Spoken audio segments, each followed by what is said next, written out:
start, first of all, with Rwanda. I mean, what do you think of yesterday? I mean, it was somewhat of a mess in the sense that, irrespective of what you think of the plan, that a chartered plane costing £500,000 was going to potentially take off with one passenger on board. Yeah, well, in fact, it was going to be 4 passengers, and then, as you say, it became 1, and then it didn't come any. So it certainly cost the taxpayer money, there's no question of that. That was an interim judgment made by the European Court of Human Rights. Worth reminding again and again and again, this has absolutely nothing to do with the European Union. That's the European Court of Justice. This is the European Court of Human Rights, which is in The Hague and not in Strasbourg. But even so, an interim judge, hearing an application late at night, said there should be a halt to it temporarily. Of course, the European Court of Justice... And it shows our firm economic policy.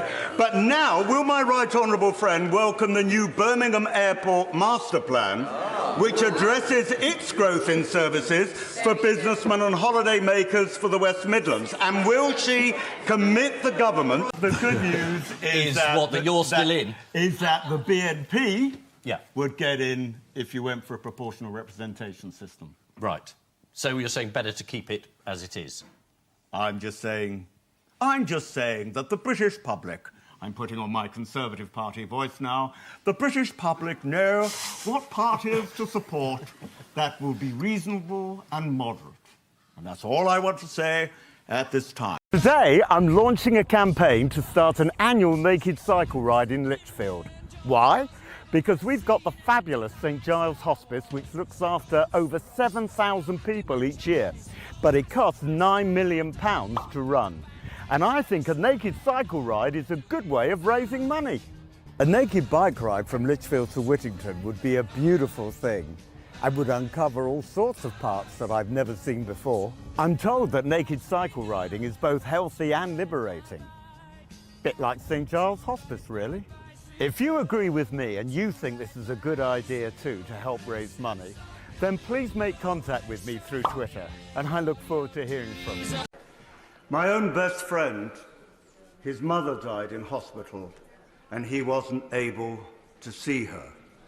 And I do recall, of course, that the Prime Minister's mother also died during that COVID crisis. We've all suffered from these heart-wrenching tragedies, and none of us should forget it.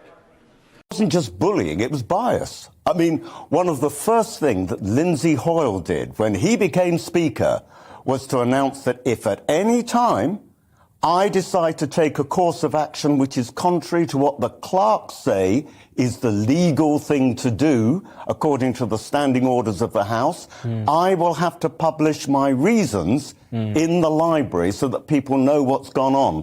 Yes, I understand that, and I know plenty of people in my own constituency in Lichfield and Burntwood who feel very much as you've just expressed. But I would also put it to you that this is a controlled, almost military-controlled area around Downing Street. And the garden is an integral part, absolutely an integral part, of the Downing Street complex. So it was an enclosed system, if you see what I mean.